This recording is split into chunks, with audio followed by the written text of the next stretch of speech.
Assalamualaikum warahmatullahi wabarakatuh. Salam sejahtera untuk kita semua. Di pertemuan kali ini kita akan melakukan wawancara, kemudian sharing dan tanya jawab. Saya sendiri sebagai narahubung dan juga sebagai moderator. Saya Listiantos Bekti, kemudian ada partner saya Fiata Azizul Hakim. Dan hari ini kita dengan narasumber di sebelah kita, yaitu adalah Pak Aditya Arif Rahman, SPD MPD. Ini saya manggilnya Pak atau Mas? Pak ya, siap. Jadi kita bersama Pak Adit. Jadi sedikit sebagai pembuka bahwa profil Pak Adit ini adalah salah satu guru PJOK muda di SMA Negeri 4 ini. Gimana kabarnya Pak Adit? Alhamdulillah baik, sehat. Siap. Jadi untuk sesi kali ini kita akan melakukan wawancara, di mana tugas ini adalah salah satu bentuk tugas yang diberikan kelompok, di mana itu adalah dalam mata kuliah perancangan dan pengembangan kurikulum. Itu di salah satu program pendidikan profesi guru atau PPG dengan mata kuliah tersebut. Jadi langsung saja kita akan tanya jawab dengan beliau. Saya mulai ya Pak Adit. Iya. Mohon waktunya. Jadi di pembahasan kali ini adalah mengenai hubungan antara guru kemudian dengan siswa, kemudian dengan cara pengajarannya seperti apa. Nanti kita akan bertanya ke Pak Adit. Oke. Yang pertama itu, bagaimana caranya peserta didik akan terlibat dalam mengeksplorasi ide-ide besar dan peranan penting. Jadi bagaimana siswa itu ikut serta dalam menuangkan ide-idenya, seperti itu Pak. Ya, terima kasih Mas Bekti sebelumnya telah mempercayakan tugasnya untuk mewawancari saya. Jadi untuk peran peserta didik, guru agar peserta didiknya memiliki ide-ide ide-ide kreatif atau apa tadi? Mau mengikuti? Untuk mengikuti pembelajaran. Berarti di sini PJOK ya? Iya. Untuk PJOK ya seperti yang di modul ajar atau RPP kalau dulu itu biasanya ya dimulai dari pertanyaan pemantik biasanya. Pertanyaan pemantik nanti diberikan kepada peserta didik biasanya di awal-awal atau nanti sekalian dikasih LKPD atau tugas itu, gimana biar anak tersebut mau mengutarakan keinginannya sesuai dengan pertanyaan pemantik yang kita berikan.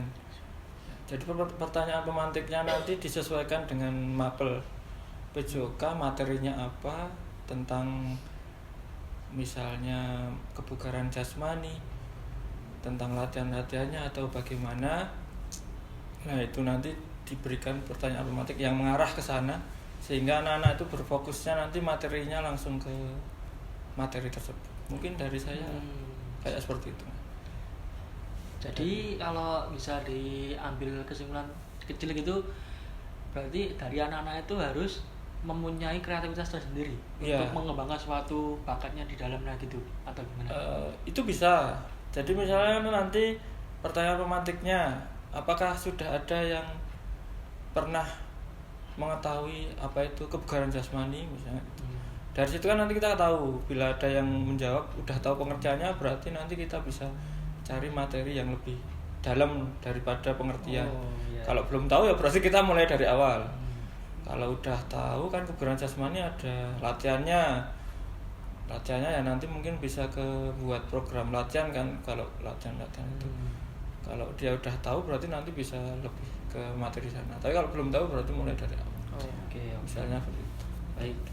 Terus kemudian Pak Dit, ini pertanyaan kedua. Untuk pertanyaan kedua adalah kegiatan belajar apa untuk menampilkan kemampuan puncak siswa, pekerjaan rumah, dan pengalaman di luar kelas apa yang diperlakukan untuk memungkinkan peserta didik mengembangkan dan memperdalam pemahaman mereka tentang ide-ide penting. Jadi kayak siswa didik itu bagaimana cara dia itu untuk mengeksplor diri lebih daripada di rumah atau di lingkungan sekolahan dan lingkungan rumah. Ada perbedaannya atau tidak atau gimana? Menurut Pak Adit? Kalau saya berarti itu bisa digabung dari pertanyaan pertama tadi ya? Bisa ya. Kan dari ide-ide tadi Ya.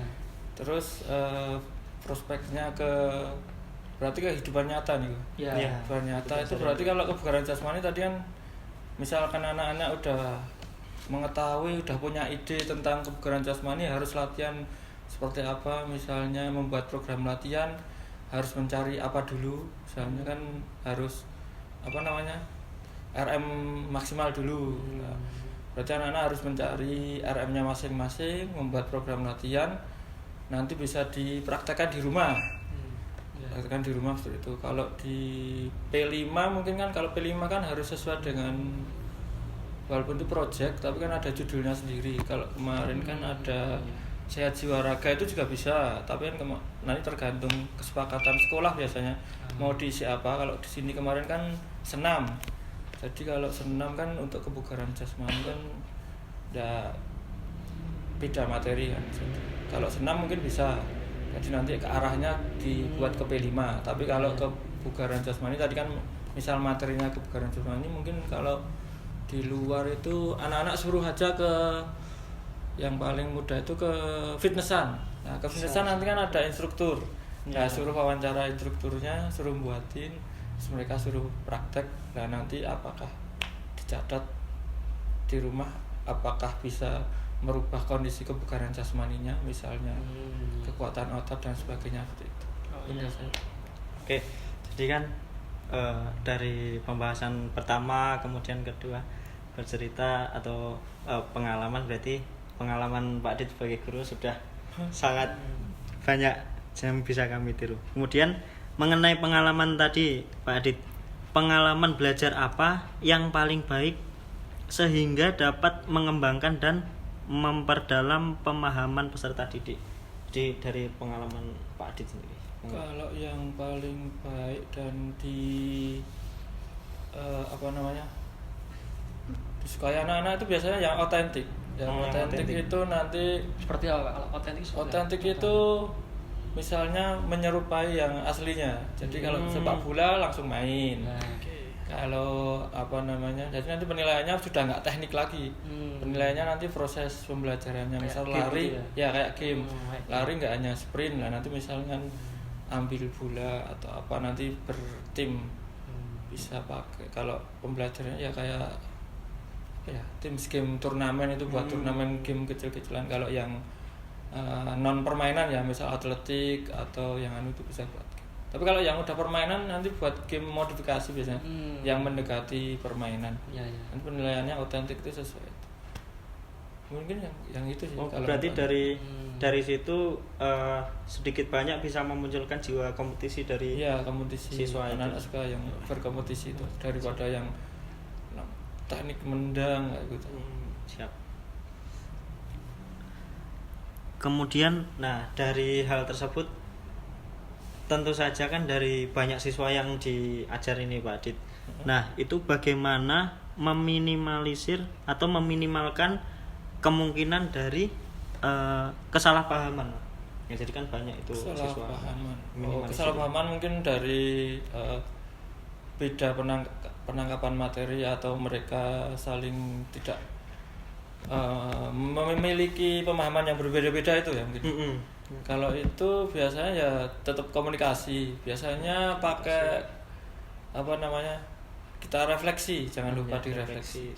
Jadi komunikasinya lewat refleksi itu kita cek kalau pembelajaran ya berarti di akhir pembelajaran kita refleksi, kita tanya tadi sudah belajar apa saja, apakah mereka asal ikut atau juga mendengarkan. Misalnya kita kasih instruksi tadi cara mainnya gimana, atau mereka asal main nggak tahu cara pensekorannya, mau ikut-ikutan temennya atau seperti apa. Misalnya kan kasti, yang penting mukul Melayu, balik wes rampung, tadi skornya berapa nggak tahu, misalnya seperti itu ya. Bisa dicek di refleksi seperti itu, atau dikasih ya tadi LKPD kan bisa dikasih di depan, bisa di belakang. Nah, kasih LKPD-nya di belakang, kasih soal berapa, 1 atau 2 yang menjadi inti pokok atau target tujuan dari pembelajaran tadi, apakah mereka masuk di sana apa enggak, itu bisa dipakai. Misalnya seperti itu, untuk biar guru pinginnya apa, murid menangkapnya apa, kan komunikasinya tahu. Ya, oke. Sudah jelas banget. Terus ini untuk pertanyaan selanjutnya adalah pertanyaan terakhir Pak Dit. Jadi untuk pertanyaan terakhir ini mungkin akan merangkum dari 4 pertanyaan di awal tadi. Jadi pertanyaannya adalah bagaimana cara mengatur Bapak atau mengurutkan pengajaran dan pembelajaran untuk memaksimalkan keterlibatan dan efektivitas. Jadi dari 4 tadi itu bagaimana Bapak untuk mengelola suatu anak atau kelas, bagaimana cara biar pembelajaran itu efektif, mulai dari pemanasan sampai nanti evaluasi di akhir, apakah di pertengahan Bapak mengasih suatu game atau suatu kuis atau gimana gitu, menurut Bapak gimana? Kalau dari saya kembali ke awal tadi, jadi tetap kita harus merencanakan pembelajarannya. Jadi merencanakannya itu yang membuat RPP atau modul ajar. Jadi kita susun dulu, kita mau mengajar apa, nanti dari menit pertama sampai terakhir itu kita kira-kira aja, kan itu namanya perencanaan. Nanti di lapangannya seperti apa kan kondisional, tinggal seperti apa. Itu yang pertama. Yang kedua, melihat kondisi peserta didik.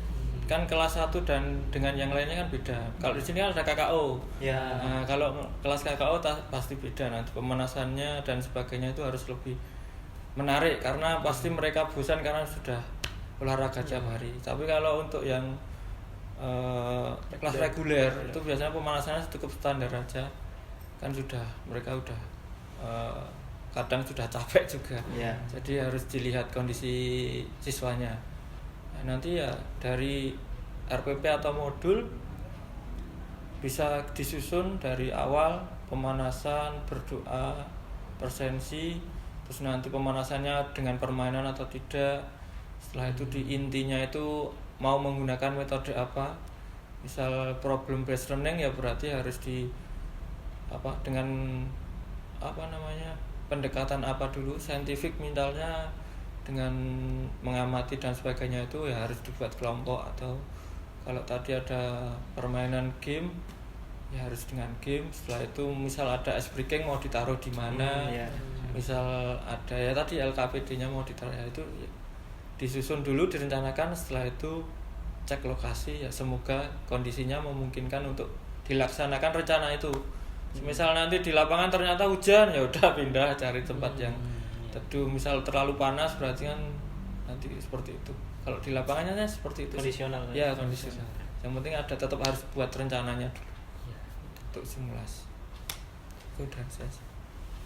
Oke, kami ucapkan terima kasih untuk narasumber kita Pak Aditya, dan juga saya mewakili dari teman-teman kelompok. Saya Mas Aziz, kemudian ada Afrian, ada Jessica, ada Latifah, ada Asena.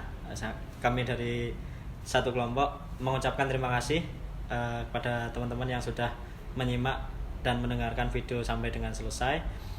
Kami akui mungkin dari tutur kata, kemudian dari pertanyaan masih banyak kekurangan. Untuk kritik dan saran kami membuka dengan lapang dada. Kemudian untuk sesi ini kami cukupkan dan saya akhiri. Wassalamualaikum warahmatullahi wabarakatuh. Waalaikumsalam warahmatullahi wabarakatuh. Terima kasih.